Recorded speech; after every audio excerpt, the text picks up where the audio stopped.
Meron tayo dito mga halo-halo. May matatanda. Ayun o. Tignan nyo naman. Matanda na yan. Mga 5. Yung black. Dami naghahanap sa atin na solid na itim. Ayun o. Parang uwak. Parang silver na. Na young bird din. Ang kinis. Mga 5. Ayun o. Ang ganda. Marami dito nag-off color. Saktong-sakto yung mga dinala ni Boss Pau. Parang Johnson Relax ang dating. Parang saddle dito. Mga 5. Isang black shield na parang velvet na saddle. Ito, pasok na siya sa Black Tiger. Kung titignan nyo mga 5, ayun o. Pwedeng pamaris itong Borga mga 5. Ang ganda o. Tingnan nyo naman. Ganda ng mga binawas ni Boss Pau. Ibig sabihin, mas magaganda pa yung tinira niya doon. Silipin naman natin yung mga anak ng yellow tiger niya. Ang ganda na pattern. Ayun o. Linis. Tad siya ng mga itim-itim mga 5. Kaya pasok na pasok sa akin yan. Sa akin maganda yan dahil silver na, wala siyang bar, tsaka almond pa. Yo mga 5, saktong-sakto. Kanina pa ako naiinip dito. Walang nagdadala ng ibon. Kala ko nga wala tayong mga bibidyohang ibon na bago ngayon. Pero, another bird, another day mga 5. Tingnan nyo naman yung oras. Alas 4 na. May nag-buzzer beater sa atin na nagdala ng ibon mga 5. Si Sir Pau mga 5. Isa siyang pulis ng Victoria. Nagdala siya ng ibon sa atin. Sakto-sakto. Nasa 20 yata piraso ito. Ang gusto ko dyan mga 5 magugustuhan to ng mga mahihilig sa off color dahil puro off color. Magaganda mga 5, puro off color, saktong-sakto. Buti na lang Sir Pau napadaan ka sa akin at naisip mo ako dahil nga ma-share natin tong mga alaga mo. Bawas alaga si Boss Pau. Ang sabi pa nga niya sa akin nagbawas daw siya ng 20 pero parang hindi nabawasan. Ibig sabihin, ang dami niyang alaga, ang daming pakain. So ayan, pilipin natin dahil meron tayo dito mga off color. Mga 5, titignan nyo halos lahat mga off color yan. May Borga pang sumisilip doon. Meron tayo mga dilaw na dinala niya. Anak yan ng mga yellow tiger niya. At syempre, ayan o, meron tayong isang pares dyan. Tignan nyo naman, almond dyan. So, ano pa hinihintay natin? Silip! Unahin muna natin yung mga nagsisiksikan dito para maluwag-luwagan na sila. Lilipat natin sila sa ibang kulungan. Ngayon, meron tayo dito mga halo-halo. May matatanda. Ayun o, tignan nyo naman, matanda na yan. Mga 5, breeder na yan. Merong sakto lang mga 5, may sakto lang. May checker pa lang na hiwalay. May sakto lang. At syempre, may mga umiiyak. Ayun o, meron tayong sibong dito. Pure black. Dami naghahanap sa atin na solid na itim. Ayun o, parang uwak. African black uwak. Lawin mga 5. Ayan o, solid black yan na young bird. Hindi ko lang alam kung meron siyang nestmate dito dahil meron pa akong isang nakita dito. Ayan o, ganda nito o. Parang silver na young bird din. Ang kinis mga 5. Ayan o, ang ganda. Young bird to. May mga leg band din sila. Yung iba nga dito may mga personalized pa. Ngayon, meron tayo ditong silipin natin yung mga nasa bungad mga 5. Isang mabilisan lang dahil alas 4 na oras ng bilihan ngayon ng mga tropa pips natin na mga nangangalapati tsaka nagmamanok kaya medyo bilisan lang natin. Sagaran lang ito mga 5. Isang hapyaw lang, isang red check na lalaki. Tapos dito parang may nakita ako mga whitehead. Ayan, parang dalawa. Isa, tsaka parang relax silang dating kaso mga brown. Itong isang ito parang dan. Ang ganda, kaki na. Whitehead pa, mga 5 lupit. Mukhang ubus ito, mga 5 dahil lahat dito marami dito nag-off color. Saktong-sakto yung mga dinala ni Boss Pau. Ang ganda nito, mga 5. Isa siyang Dunbar na whitehead na parang Johnson Relax ang dating. Ang ganda niya Bali parang puro babae pa. Meron pa tayong parang saddle dito, mga 5. Isang black shield na parang velvet na saddle. One lalaki. Saktong-sakto may nakita akong isa dito. Ayun nagtatago pa. Mga 5 yun Mukhang babae ito. Pwedeng pamaris dito. Halos black and white ang mga nila. Ang ganda. Tapos may dinala siya ditong black tiger. Parang gusto lumabas yung Ito mga 5, parang may nakita ako ditong isang black tiger. Ito, pasok na siya sa black tiger. Kung titignan nyo mga 5, ayun yung dibdib niya itim, puti, pero ang ganda na pattern. Ayun linis. Black tiger, black na black yung buntot, dibdib, tsaka may mga batik siyang itim. Pasok ito sa black tiger. Pwedeng pamaris to mga 5 dahil hen ito. Pwedeng pamaris itong Borga mga 5. Ang ganda Tingnan nyo naman.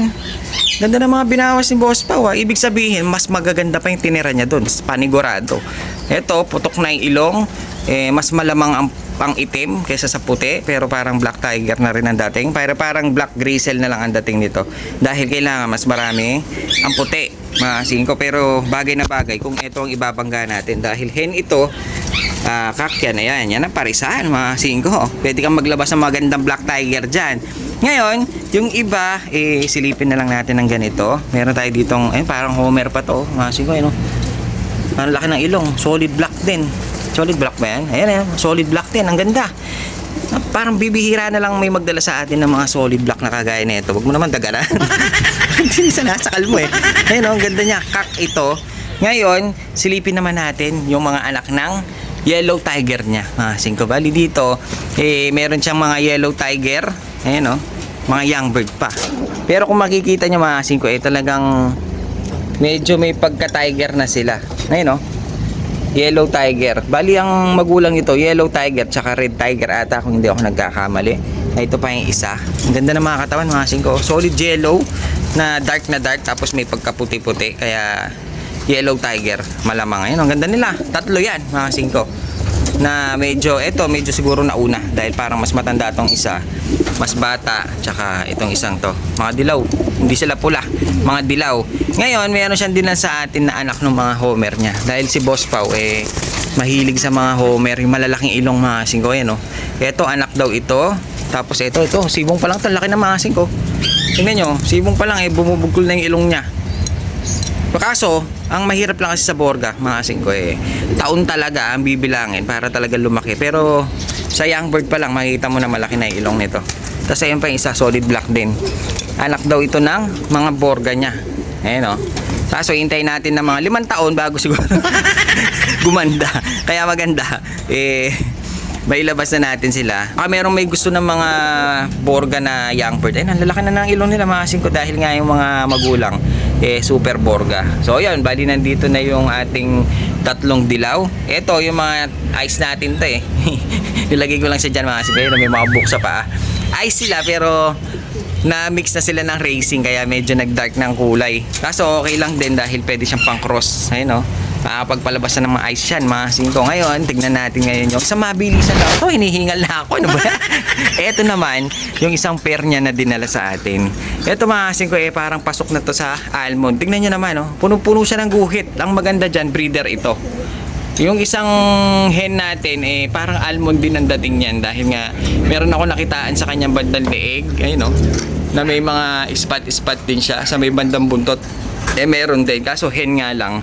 Madalang na madalang. Pero yung kak niya, hawakan natin. Maganda yung kak niya mga singko dahil nga punong-puno. As in, tad-tad siya ng mga spotted na parang natalsikan lang siya ng pintura. Hawakan natin. Ito mga singko. Ito yung lalaki. Kung makikita nyo, talagang tinadtad siya ng mga polka dots. Hanggang dito, hanggang ulo, hanggang leeg, pakpak. Tingnan nyo naman, ang ganda. Parang natalsikan siya ng mga pintura. Hanggang buntot yan mga singko meron. Hanggang pakpak. Kompleto, pasok na pasok sa almond to mga singko. Mas maganda sana to kung kumapal sila, pero sana kumapal kapag medyo nag-edad.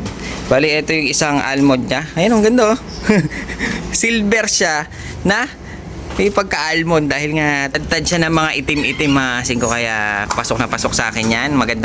Sa akin maganda yan dahil silver na, wala siyang bar, tsaka almond pa. Bali, ito yung pair niya. Tignan natin. Para sa akin may pagka-almond siya. Kung makikita niyo yung leg niya mga singko, meron din siya mga spot. Kaso sa babae kasi talagang parang buo-buo, hanggang buntot meron siya, mga hibla-hibla na konti. Pero sana maglabas siya ng mga almond din mga singko. So meron siya sa leg ang hirap pa naman ng hen na almond mga singko, talagang napakadalang. Pero yan pares na pares yan mga singko. Di ba? Saktong sakto ang dating ni Boss Pau. Meron tayo na videohan na bagong itsura. Kaya binidyohan natin ito mga singko dahil bukas Sunday. Alam niyo naman pag Sunday, napakaraming pumapasyal sa atin dahil nga kala nila marami bago pero konti lang.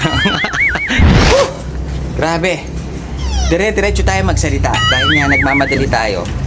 Nagtakal na naman nga ako kanina kaya kailangan isang mabilisan lang dahil nga pag ganitong oras na ito yung pinaka-rush hour nila na bibili ng patuka dahil magpapatuka na sila ng mga alaga nila. Kaya binilisan lang natin. Buti na lang meron binigay sa atin at meron din na dito si Sir Pau. Kaya meron naman tayong nasilip na bagong ibon mga singko dahil saktong-sakto Sunday bukas. Dahil pag Sunday mga kasing ko, maraming pumapasyal dito.